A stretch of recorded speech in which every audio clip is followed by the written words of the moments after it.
देखिए और एक निमिष खड़े हो जाइए और एक बार सोचिए आप क्या गीत गाया अभी? ओ आत्मा पावन आत्मा, उसके बाद अंतर्यामी परम। क्या आप क्या लेके चलते हैं? आप क्या लेके घूमते हैं? आप हंसी मजाक करते हैं? जरा विचार कीजिए, हमारा अभ्यंतर में, हमारे अंदर में कौन है? ईश्वर इम्मानुएल बना। ईश्वर मैं पापी उसका बेटा बना। थोड़ा समझते हुए गाइए। और ईश्वर इम्मानुएल बना, मैं पापी उसका बेटा बना। अभी पाप स्वीकार करने वाला है हम लोग। शुभ संदेश, सुसमाचार क्या है? यही है सुसमाचार। और एक बार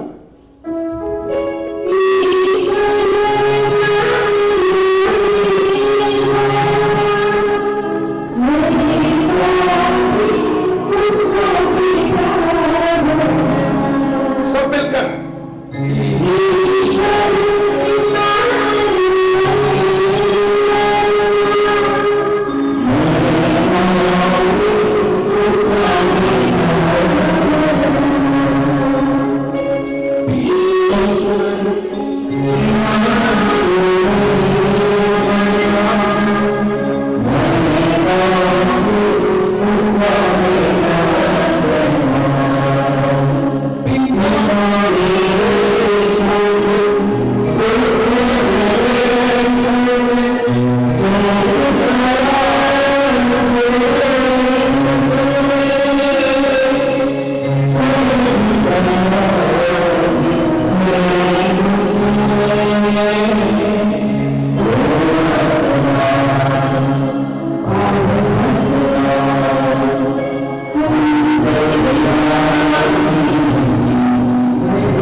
हुआ है तब ईश्वर का प्रेम से हम भर गया।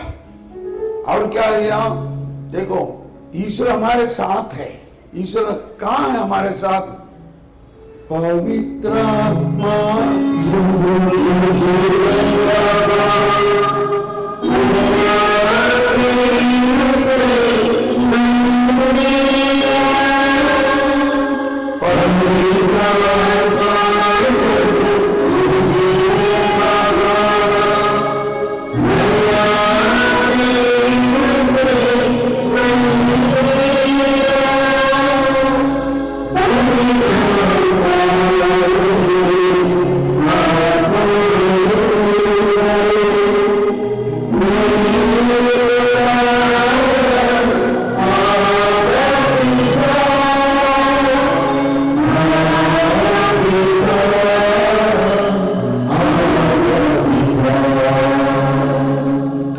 Thank you. बैठिए।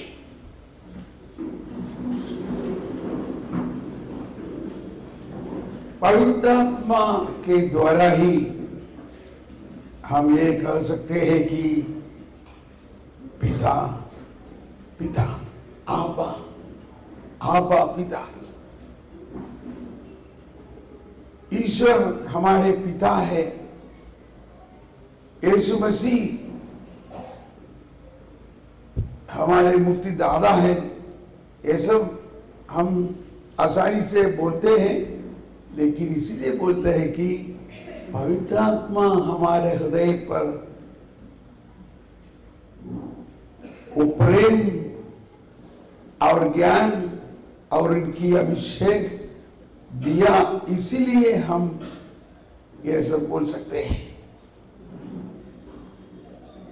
आइए, आज हमारे महत्वपूर्ण दिन है। आज हम लोग प्रभु का प्रत्येक संस्कार द्वारा, पाप स्वीकार एक संस्कार है, ए सैक्रमेंट। लेकिन इस सैक्रमेंट के लिए हम तैयार होना चाहिए, पछतावा होना चाहिए, पश्चाताप करना चाहिए और स्वर्ग का राज का विश्वास होना चाहिए। प्रभु ईसा मसीह का सबसे पहला प्रवचन यही था। मरकुस का सुसमाचार में अध्याय 1:15 ये आप सबों को बड़े हाथ होना चाहिए। 1:15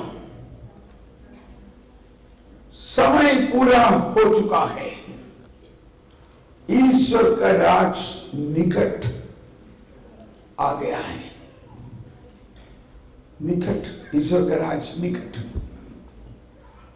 ये सब भाषा का आंतरिक अर्थ कुछ अलग है।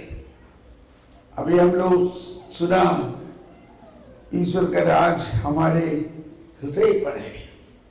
निकट मतलब कहाँ है? बाजू में, हमारे हृदय पर। उस वक्त प्रभु ने जब भाषण देते वक्त प्रभु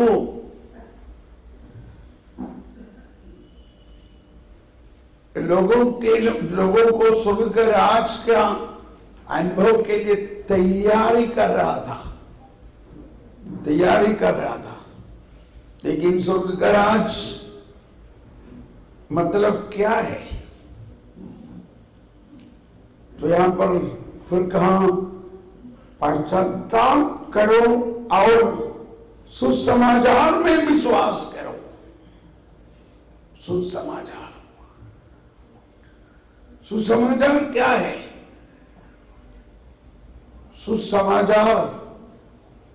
सुसमाचार का मतलब एक अच्छा खबर।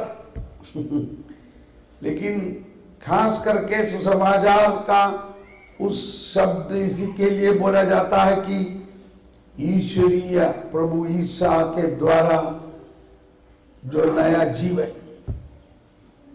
प्रभु ईसा मसीह के द्वारा, पवित्र आत्मा के द्वारा नया जीवन प्राप्त होने के लिए सुसमाचार कहता है।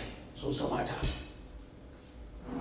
तो प्रभु का पहला कहना यह है कि मैं इसलिए आया हूं कि आप सब जीवन प्राप्त करें, समृद्ध में जीवन प्राप्त करें।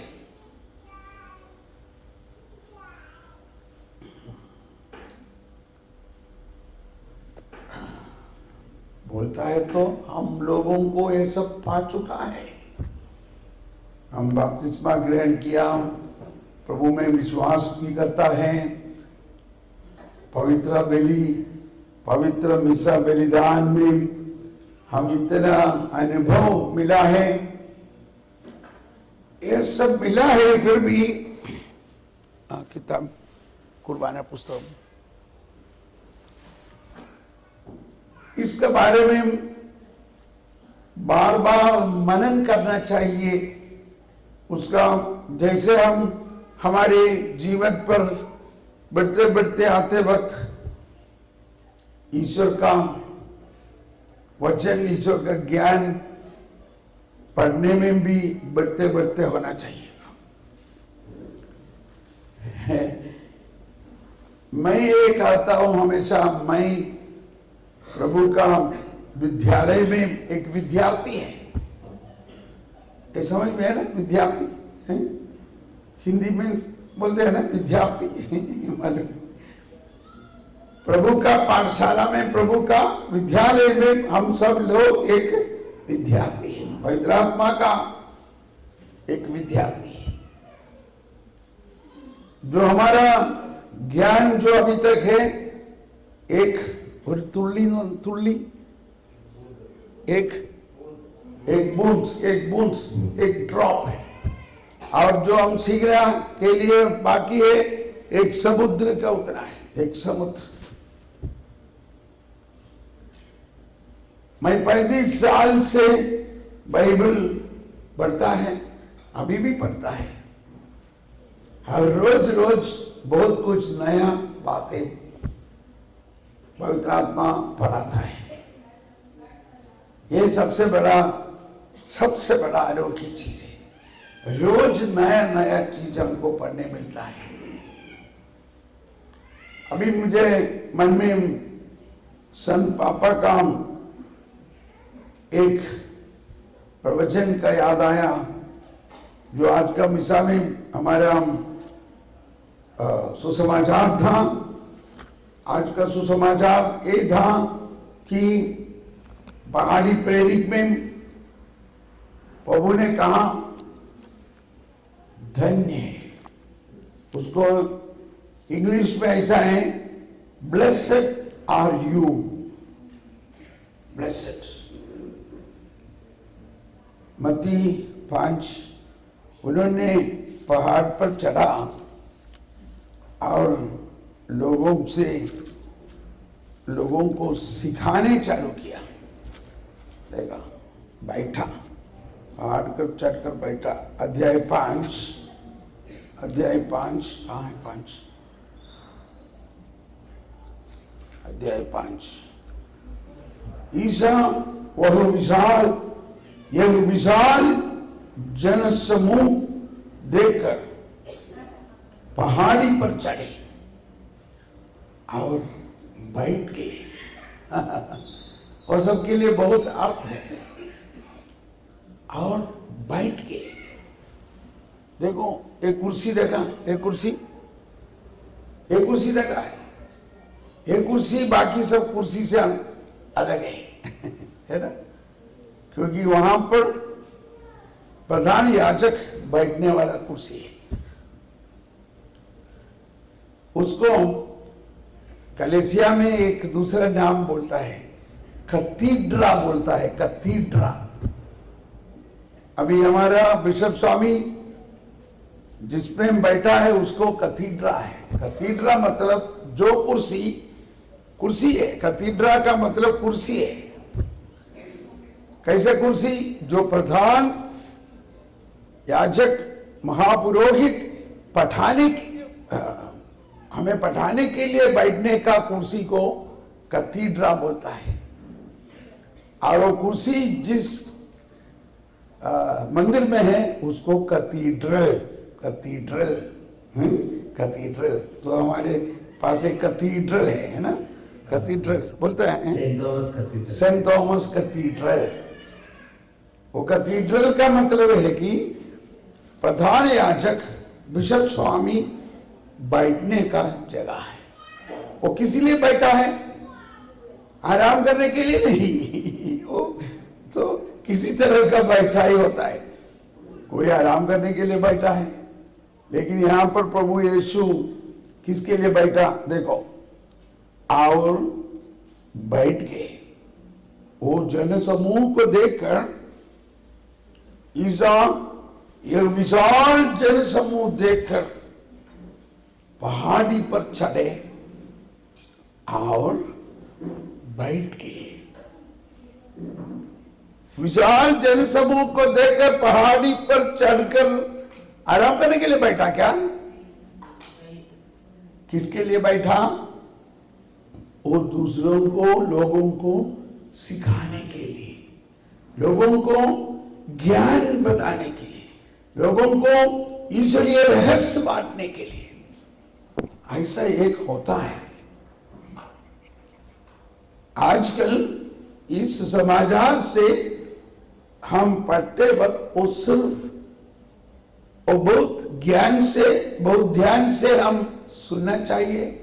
एक एक शब्द का अंदर बहुत गहराई में है।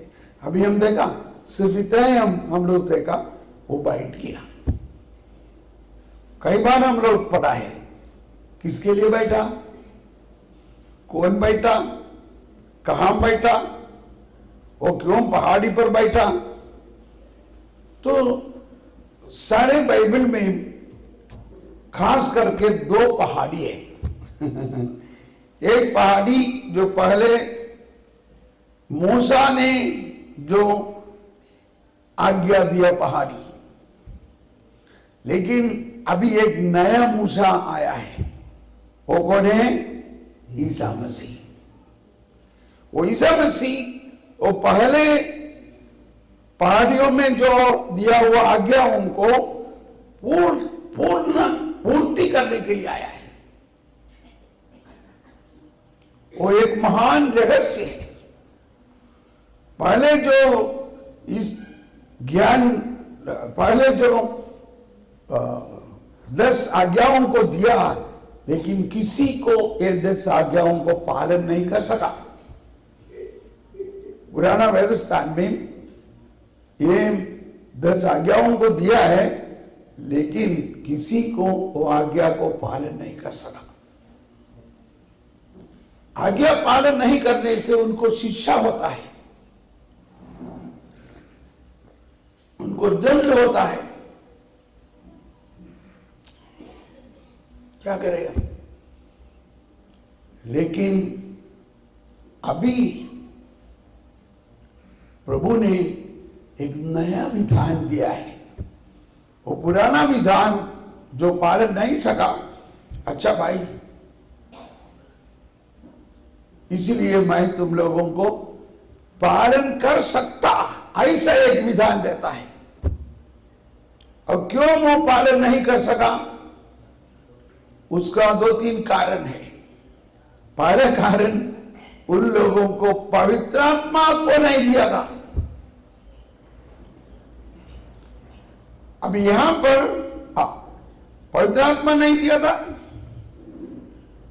और ईश्वर के साथ मेल मिलाप नहीं था। अब यहां पर क्या होता है? ईसा मसीह बन गया, ईश्वर ईसा बन गया, ईश्वर मनुष्य बन गया। इससे अधिक क्या चाहिए? ईश्वर इम्मानुएल बना, मैं पापी उसका बेटा बना। देखो, ये मैं जब गीत लिखता था, ये सचमुच मेरा कहानी है और हम सब लोगों का कहानी है। हम लोग पापी थे, हम लोग पापी ही थे, लेकिन प्रभु हमारे लिए इतना प्यार किया कि इस पापी व्यक्ति को उन्होंने अपनाया। तो पापी व्यक्ति कौन बना? ईश्वर का बेटा बेटी बना। उस अवस्था उस पुराना वेदस्थान में नहीं था। यह भी नहीं था कि कोई ईश्वर को पिता भी नहीं बोलता था, लेकिन प्रभु यीशु मसीह आके आया, मतलब प्रभु यीशु मसीह हम लोगों को अपनाया। प्रभु स्वर्ग से उतरा। ये हमेशा याद रखो, हमारा प्रभु आसमान के नीचे बैठकर नहीं, इस पहाड़ी पर आया, लोगों को आमने सामने देखते हुए, बैठो बैठो मेरे साथ बैठो। वो बैठ गया। मूसा नबी के समय पर पहाड़ी से उन्होंने पत्थर पर लिखा हुआ नियम लेके आया, वहां पर कोई था क्या? कोई नहीं था। लेकिन ये दूसरा पहाड़ी, ये दो पहाड़ समझना। दूसरे पहाड़ी में क्या है? ईश्वर इम्मानुएल बना, मैं पापी उसका बेटा बना। देखो ये गीत नींद में भी हमारे अंदर धुनना चाहिए। ईश्वर, सब मिलकर, ईश्वर मैं पापी उसका बेटा बेटी, बेटी बेटा बेटी। ईश्वर का अनुभव होते हुए, अच्छा, तो प्रभु यीशु मसीह आमने सामने लोगों के साथ बैठा है। वो ध्यान से जरा सोचो, ईश्वर स्वयं वो पहाड़ पर जो साधारण लोग, उसमें कोई ईसाई लोग नहीं था। उस समय पर ईसाई धर्म ही नहीं था, सब पापियां था। अभी भाई ये कहने शुरू किया था कि संत पापा फ्रांसिस पापा दुबई और अबू धाबी में आया, अबू धाबी कुछ साल का पहले। अब अबू धाबी एक मुस्लिम कंट्री है, वहां पर ईसाई लोग हैं, लेकिन बाहर से आया हुआ ईसाई लोग हैं, जैसे केरल से, भारत से और बाकी सब लोग। वहां में कोई ईसाई नहीं है, लेकिन संत पापा का जो प्यार प्रभु यीशु मसीह का प्यार जैसा ही है। बहुत सारे अन्य धर्म के लोग एकत्रित हुए, करीब 1.5 लाख मतलब 1 लाख मतलब 100,000, 100,000 लोग, 1.5 लाख मतलब समझ ना, 1.5 लाख मतलब 150,000 लोग एक बहुत स्टेडियम पर इकट्ठा हुआ है। और संत पापा ने यही वचन बोलते हुए भाषण चालू किया। अनोखी बात है, संत पापा ने कहा, प्रभु यीशु मसीह का सबसे पहला प्रवचन में उन्होंने ये कहा, ब्लेसेड आर यू, धन्य है, धन्य है, ब्लेसेड आर यू, इतना ही कहा। और उन्होंने और कहा, प्रभु यीशु मसीह ऐसा नहीं बोला आप धन्य होगा, आप धन्य होगा, है ना? He did not say you will be blessed, correct? वो बोला आप अभी धन्य हैं। देखो मैं 35 साल ये प्रवचन देता था, लेकिन मुझे ये ज्ञान नहीं मिला, ये ज्ञान नहीं मिला मुझे। अरे ये संत पापा ने क्या कहा, सिर्फ इतना ही बोलता है कि संत पापा कहा कि प्रभु यीशु ऐसा नहीं बोला तुम धन्य होगा, ऐसा नहीं बोला तुम धन्य है। देखो कितना बात किया, कितना बड़ा काम। वो बोलते हैं कि तुम लोग ऑलरेडी धन्य है, आप लोग धन्य है, आप धन्य होगा नहीं बोला। समझ में आया ना? ये बात मैं सुन के मुझे अचंभ हो गया, ऐसा हम कभी नहीं सोचा। इसलिए बोल रहे हैं कि हम सीखना चाहिए, इसका अंदर में प्रभु का ज्ञान, प्रभु का प्रेम का गहराई सीखना चाहिए। अभी हम लोग ये भाषण बोलता है, पढ़ता है, सब लोग बपतिस्मा ग्रहण किया हुआ लोग हैं, पवित्र वरन प्रसाद ग्रहण किया लोग हैं, लेकिन वो पहाड़ी पर जो लोग था वो ऐसा नहीं था। वो लोग सबसे पहले बार प्रभु ईसा मसीह के बारे में सुनता है, उसको मालूम भी नहीं है कौन है, उसको मालूम भी नहीं है वरन प्रसाद क्या है, उनको मालूम भी नहीं था कि बपतिस्मा क्या। लेकिन प्रभु बोलता है कि प्रभु क्या बोला, तुम लोग सब धन्य है। तो मैं उसके बाद उसके बारे में थोड़ा सोचने लगा, मनन करने लगा, क्यों प्रभु ऐसा बोला, तुम लोग धन्य है। जब प्रभु ईसा मसीह का सुसमाचार मतलब है, जब प्रभु ईसा मसीह बोलते वक्त दूसरे कुछ लोग था, फरीसी लोग पापियों को, ये पापी है, हट जाओ, तुम पास मत आना, उसका घर में ले जाना, हमारे पास बताओ, कोई छुआ नहीं, कोई बात नहीं करना, वो पापी है। ऐसा एक मन था फरीसियों को। कैसे हैं हम लोग? हमारा मन में कैसे है अभी?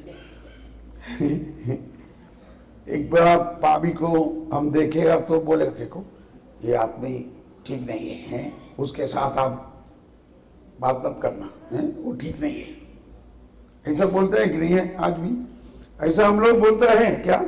उसको बोलता है कि फरीसे। ये भी एक पाप है। आज पाप स्वीकार करते वक्त सोचो क्या है हमारा पाप। हमारा पाप सबसे बड़ा यह है कि दूसरा का पाप को देखते रहना और दूसरों को क्या बोलेगा। प्रभु ईसा मसीह सब पापियों के पास आया, लेकिन किसी को पापी नहीं बोला। तुम धन्य है, तुम धन्य है, क्योंकि ईश्वर इम्मानुएल बना, मैं पापी उसका बेटा।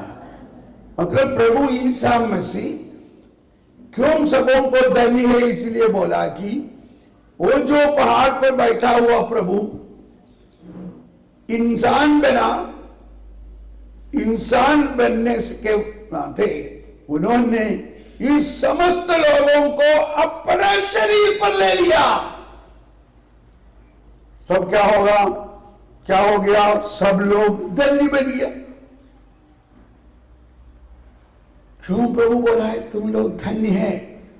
इसलिए बोला कि तुम लोग इसलिए धन्य है कि मैं आया हूं और मैं शरीर धारण किया, मतलब I have become man, I took your humanity. मैं आप लोगों का पापमय अवस्था को धारण किया, शरीर धारण किया। यही सुसमाचार है। आज का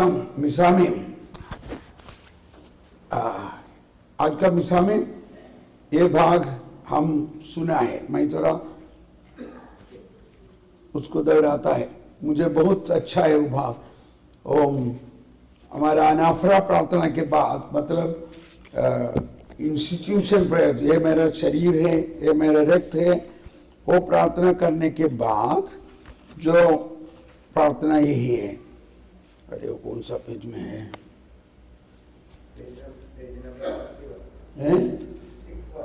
61।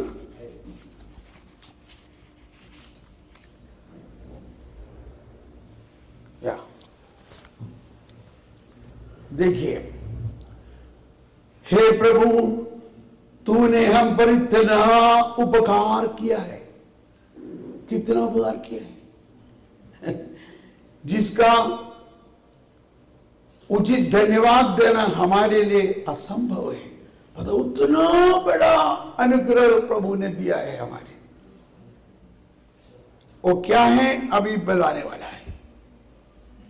तेरी ईश्वरीय जीवन में हमारे सहभागी बनाने के लिए, तेरी ईश्वरीय जीवन में हमें सहभागी बनाने के लिए तूने हमारा मानव स्वभाव अपनाया। सब लोग बोलिए, तेरे ईश्वरीय जीवन में, तेरे ईश्वरीय जीवन में हमें सहभागी बनाने के लिए, हमें सहभागी बनाने के लिए तूने हमारा मानव स्वभाव अपनाया। हाँ। ईश्वर इम्मानुएल बना, मैं पापी उसका बेटा। मानव स्वभाव का अवस्था क्या था? मानव स्वभाव पाप अवस्था में था। ये हम कैसे समझता है? बहुत लोगों को समझता ही नहीं है। वो कैसे हो सकता? हम पापी लोग ईश्वर का शरीर पर कैसे आ सकता है? वो तो अति पवित्र है, पवित्र पवित्र पवित्र प्रभु है। यह सबसे बड़ा ज्ञान है। प्रभु यीशु नहीं तो पवित्र और नहीं तो ईश्वर का बेटा, वो पवित्र है, संपूर्ण पवित्र है, वो सचमुच ईश्वर है। लेकिन उस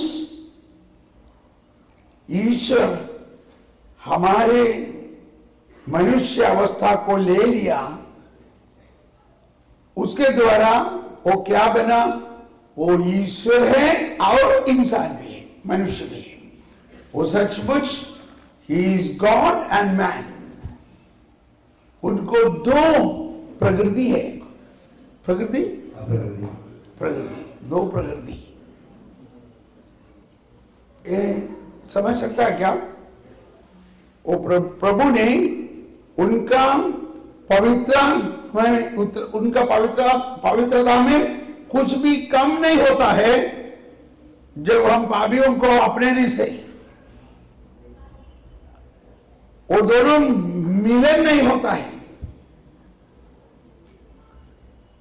वो दोनों का प्रकृति अलग ही रहता है। ये सब हमारा कलीसिया का कैटेकिज्म पे लिखा है। तो वही इधर बताया है। हम कैसे आपको धन्यवाद दें? कितना भी धन्यवाद देने से पूरा नहीं होता, क्योंकि तेरे ईश्वरीय जीवन में हमें सहभागी बनाने के लिए तूने हमारा मानव स्वभाव को अपनाया। यह बहुत बड़ा रहस्य है। इसलिए इस बलिदान में जो रहस्य अनाफरा, मतलब ईश्वरीय रहस्य का बांटने का समय पर उस समय का प्रार्थना है। और आगे बढ़ना देखो, तूने हमारे मानव स्वभाव अपनाया, तूने हम पतितों का उद्धार किया, हम मृतकों को जीवित किया, हम पापियों को पवित्र किया।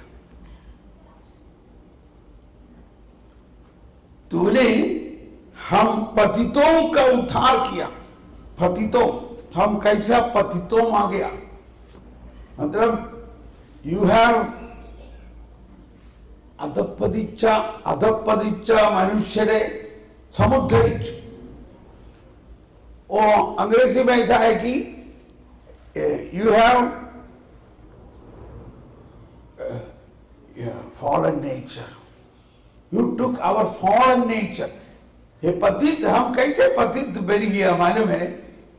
आदम का पाप के द्वारा समस्त मानव ईश्वर का कृपा से दूर हो गया। किसके द्वारा? आदम का पाप, उद्भव पाप।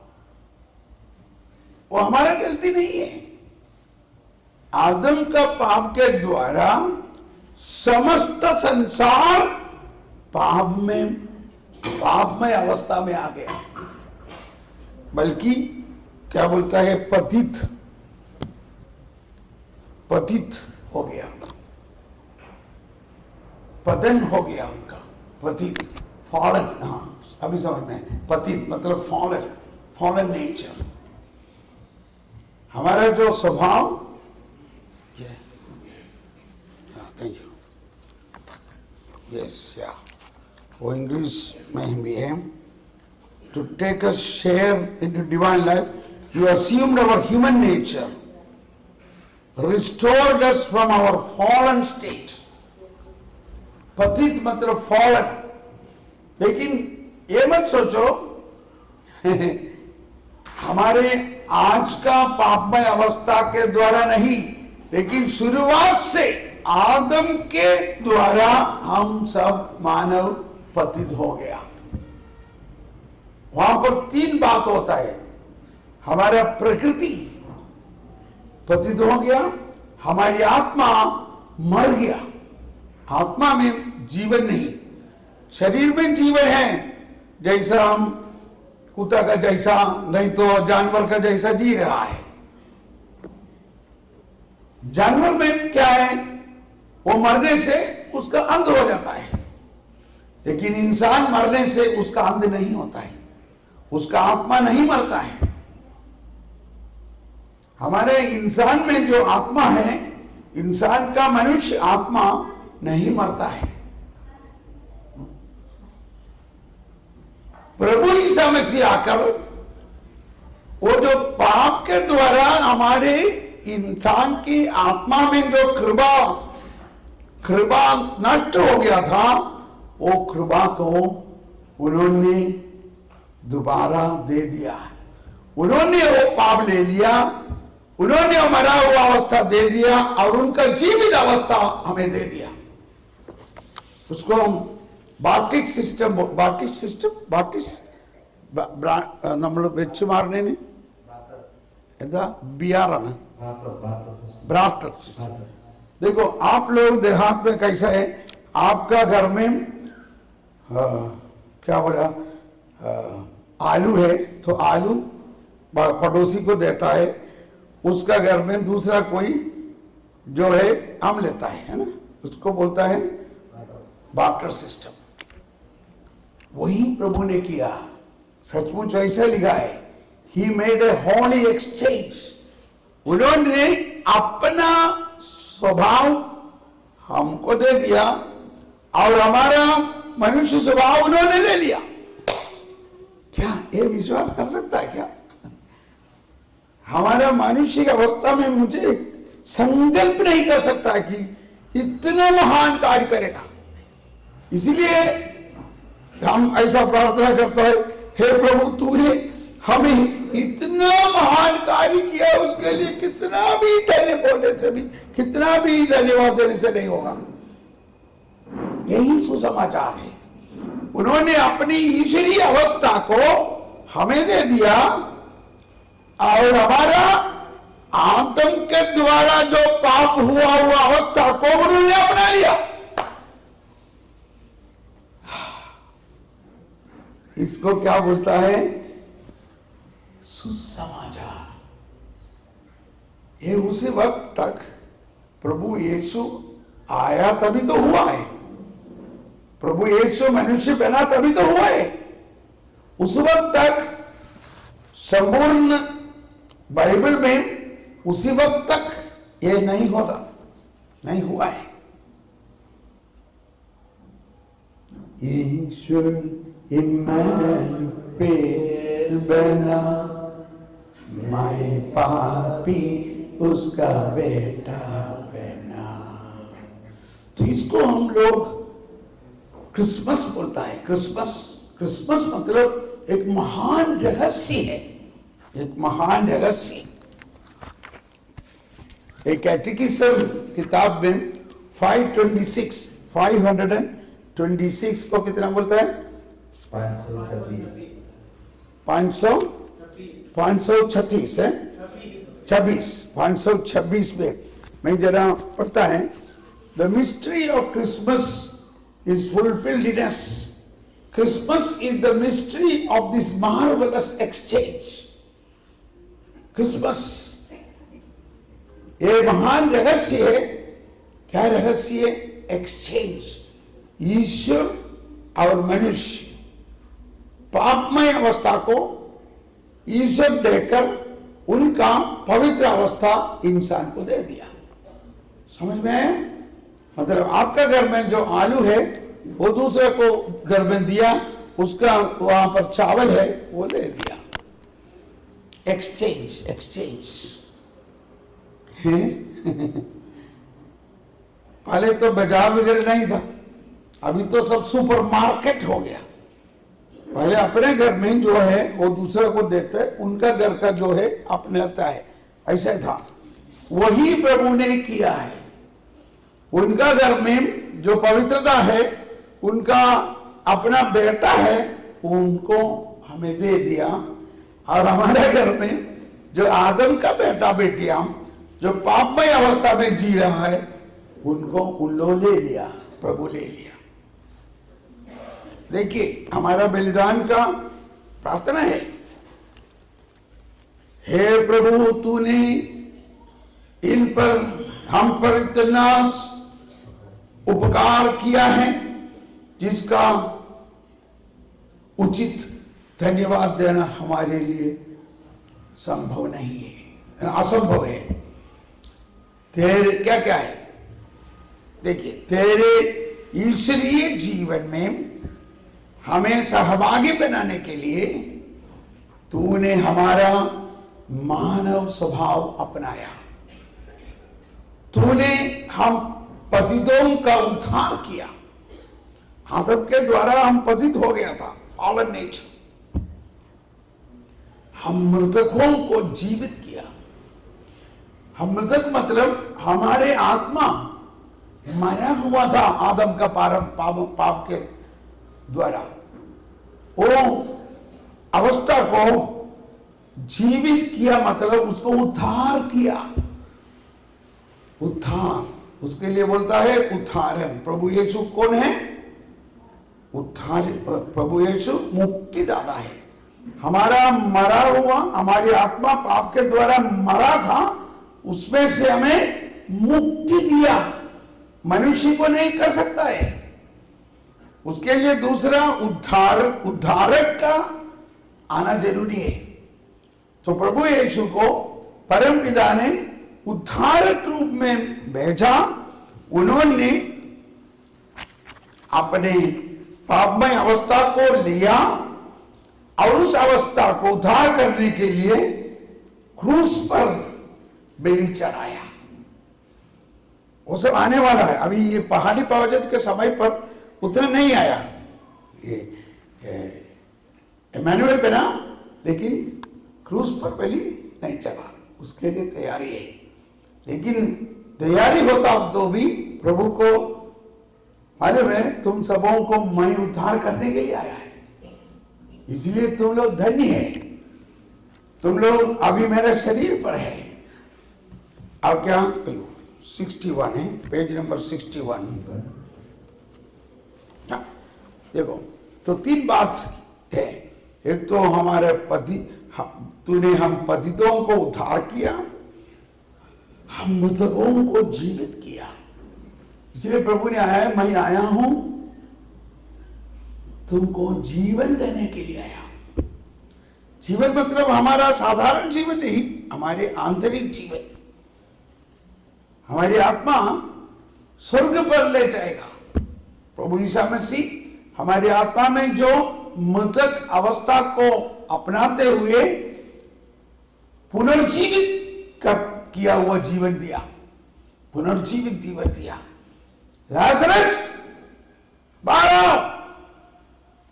लाजरस मर गया था, लेकिन प्रभु ने अपने प्रभु का शक्ति से उनको पुनर्जीवित किया. वो एक नमूना है हमें दिखाने के लिए. मैं सिर्फ चंगाई देने वाला नहीं, हम मरा हुआ अवस्था को पुनर्जीवित करने वाला है. तो हमारे पाप स्वीकार में यही होता है।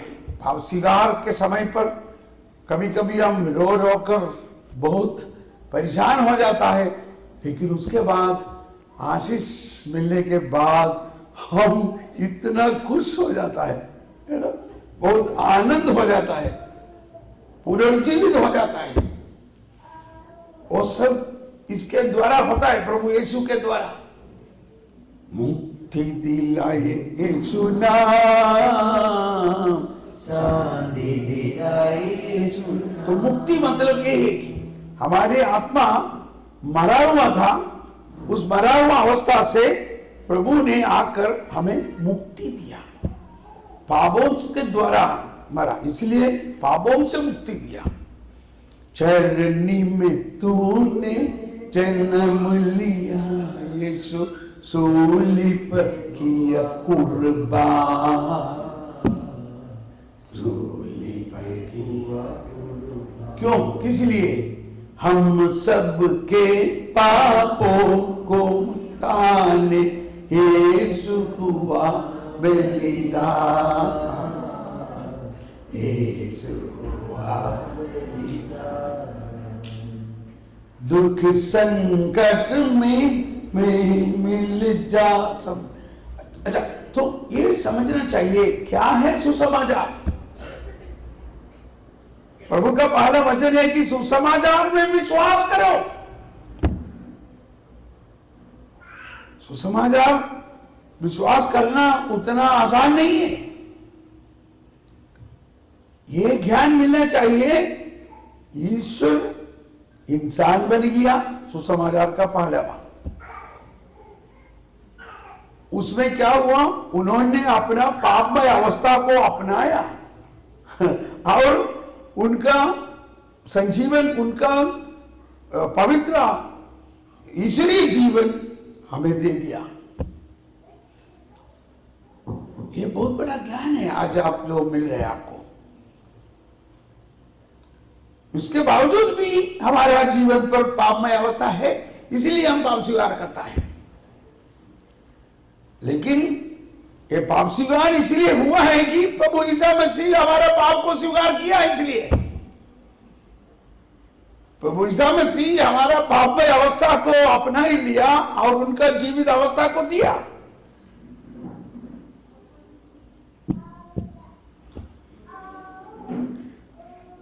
और मुझे एक मिसा बलिदान पर मैं इस बात को बहुत ध्यान से सुनता है, प्रार्थना में याद रखता है, इसलिए मैं बार बार आपको ये बताता है।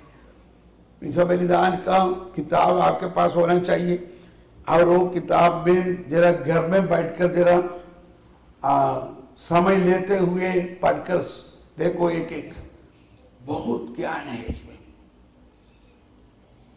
और आपको नहीं समझ में आया तो फादर जी को आके पूछो इसका मतलब क्या है, नहीं तो पवित्र आत्मा को पूछो, पवित्र आत्मा हमें सिखाएगा।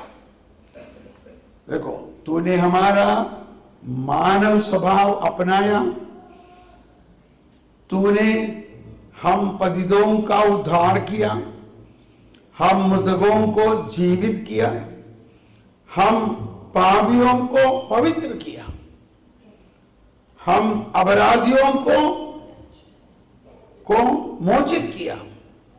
तूने हमारे बुद्धि को आलोकित किया।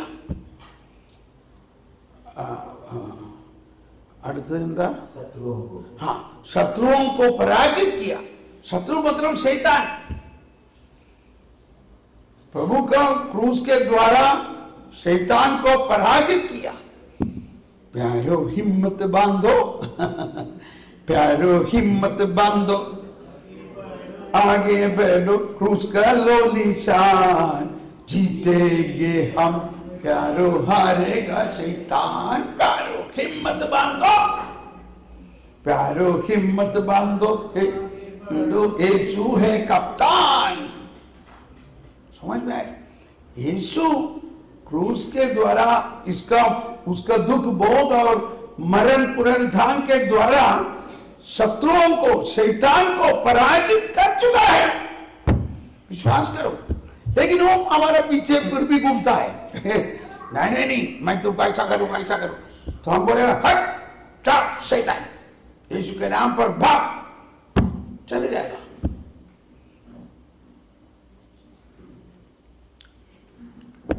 मुझे ये प्रार्थना फिर बोलने लगता है ना। और एक बार बोलेंगे सब लोग मिलकर। देखो, हे प्रभु, तूने हम पर इतना उपकार किया है, तूने इतना उपकार किया है, जिसका उचित धन्यवाद देना हमारे लिए असंभव है। जिसका उचित धन्यवाद देना हमारे लिए असंभव है। अभी हम लोग इतना पढ़ा तो समझ में आया ना, हे कितना धन्यवाद देना चाहिए। क्या है? तेरे ईश्वरीय नंबर 1, तेरे ईश्वरीय जीवन में, तेरे ईश्वरीय जीवन में हमें सहभागी बनाने के लिए, हमें सहभागी बनाने के लिए तूने हमारा मानव स्वभाव अपनाया। मानव स्वभाव अपनाया। तूने हम पापियों पतितों को उद्धार किया। तूने हम पतितों का उद्धार किया। हम मृतकों को जीवित किया। हम मृतकों को जीवित किया। हम पापियों को पवित्र किया। हम पापियों को पवित्र किया। हम अपराधियों को मोचित किया। हम अपराधियों को मोचित किया। तूने हमारे बुद्धि को आलोकित किया। तूने हमारी बुद्धि को आलोकित किया। शत्रुओं को पराजित किया। शत्रुओं को पराजित किया। और हमारे दुर्बल स्वभाव को अपने प्रचुर कृपा से अलंकृत किया है। सारांश में यही हमारा विश्वास का रहस्य है। इतना सब कौन किया? तूने किया है। इस पे हम लोग कुछ किया करके लिखा है क्या? ये सब उन्होंने किया। इसीलिए बोलता है कि यही सुसमाचार, मैं आया हूं तुम जीवन प्राप्त करे और समृद्ध में प्राप्त करे।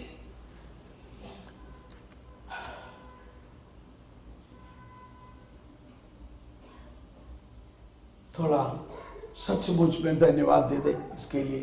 अब इतना समझ में आया ना, हे प्रभु, कितना भी धन्यवाद देने से नहीं होता है, लेकिन हम लोग धन्यवाद देता है। आपने ये सब हमारे लिए किया है ना। थोड़ा दोनों हाथ ऊपर उठाते हुए खड़े होकर स्तुति कीजिए। यीशु की स्तुति हो, यीशु को धन्यवाद। यीशु की स्तुति हो, यीशु को धन्यवाद। Hallelujah, hallelujah. धन्यवाद प्रभु। तालियां बजाते हुए धन्यवाद प्रभु, धन्यवाद प्रभु, धन्यवाद प्रभु।